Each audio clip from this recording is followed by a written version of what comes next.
Proficiency in any language, particularly at the advanced C2 level, extends beyond mere vocabulary acquisition. It delves into the intricate realm of grammar where verb patterns reign supreme. These patterns, often subtle yet profoundly impactful, dictate how verbs interact with other elements in a sentence. Understanding them is not simply about grammatical correctness, it's about wielding the language with nuance, precision, and an almost poetic sensibility. Consider this. The difference between I stopped to smoke and I stopped smoking hinges entirely on the verb pattern employed. In the former, the infinitive to smoke implies the reason for stopping, while in the latter, the gerund smoking suggests the cessation of a habit. See how a simple shift in verb pattern can drastically alter the meaning. Mastery of verb patterns, particularly gerunds, infinitives, and that clauses, is akin to possessing a linguistic key. This key unlocks a deeper understanding of sentence structure, enhances clarity of expression, and ultimately elevates your command of the English language to new heights. So let us embark on this enlightening journey of linguistic exploration, delving into the fascinating world of verb patterns and empowering ourselves with the tools to communicate with unparalleled accuracy and eloquence. Remember, my dear reader, language is a living, breathing entity, and like any living thing, it thrives on understanding and respect for its intricacies. The gerund, often mistaken for its verb form counterpart, is a master of disguise. It takes the base form of a verb, adds an ing and transforms into a noun.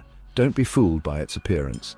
This crafty grammatical chameleon functions as a noun, slipping into sentences as subjects, objects, or even objects of a preposition. Consider the sentence. Swimming is excellent exercise. Here, swimming takes center stage as the subject, the very thing we are talking about. It's not an action being performed, but a concept, a thing in itself. Or observe how he enjoys reading, uses reading as the object of the verb enjoys. It's what brings him pleasure, the object of his affection in a grammatical sense, of course. And finally, we have she's good at painting, where painting dutifully serves as the object of the preposition at. It's the area in which she excels, her forte, her domain of artistry. The gerund, you see, is a versatile creature adapting to its surroundings while retaining its noun essence. It's this unique ability that makes it an indispensable element of English grammar. Now, let's turn our attention to the infinitive, another intriguing member of the verb family. The infinitive is often recognized by its to plus base verb form, like to swim or to read. It can act as a noun, adjective, or even an adverb, showcasing its impressive linguistic dexterity. For instance, in the sentence "to err is human," the infinitive to err acts as the subject, the very act of making mistakes that is inherently human. On the other hand, in "he has a book to read," the infinitive to read modifies the noun book, specifying what kind of book it is. It's not just any book, it's one that is meant to be read. And lastly, observe how in "she went to the store to buy groceries," the infinitive to buy explains the purpose of her trip to the store.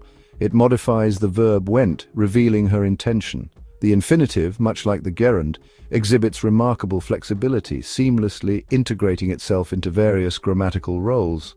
This adaptability is what makes it such a fascinating and essential element of English grammar.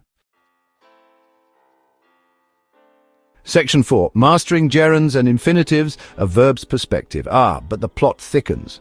As any seasoned linguist will tell you, the real mastery of gerunds and infinitives lies not just in recognizing them, but in understanding their relationship with specific verbs. You see, certain verbs have a particular fondness for either gerunds or infinitives, and knowing these preferences is crucial for grammatically sound sentences. Let's start with verbs that tend to gravitate towards gerunds. These verbs, such as enjoy, avoid, consider, and mind, simply wouldn't dream of being caught with an infinitive. They have a certain affinity for the ing ending, finding it rather agreeable to their linguistic sensibilities. For instance, it's perfectly natural to say, "she enjoys reading," or "he avoids eating meat." However, uttering "she enjoys to read" or "he avoids to eat meat" would make any English teacher cringe. Similarly, certain verbs have a long-standing love affair with infinitives. These verbs, including want, need, decide, and hope, simply can't resist the allure of to plus base verb form. They find it infinitely more appealing, grammatically speaking, of course. Therefore, it's perfectly acceptable to proclaim, I want to travel the world, or she needs to study for her exam. But saying, I want traveling the world, or she needs studying for her exam would sound rather peculiar, wouldn't it?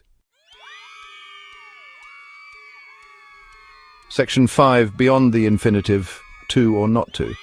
Now, just when you thought you'd mastered the art of the infinitive, English grammar throws another curveball: infinitives without to.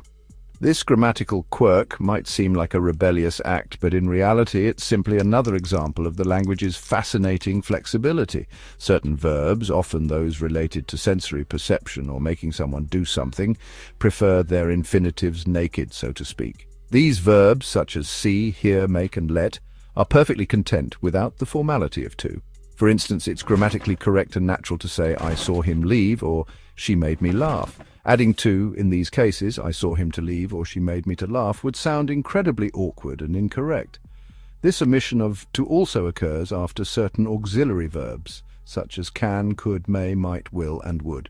For example, he can swim, and she might come sound perfectly natural without the to before the base verb.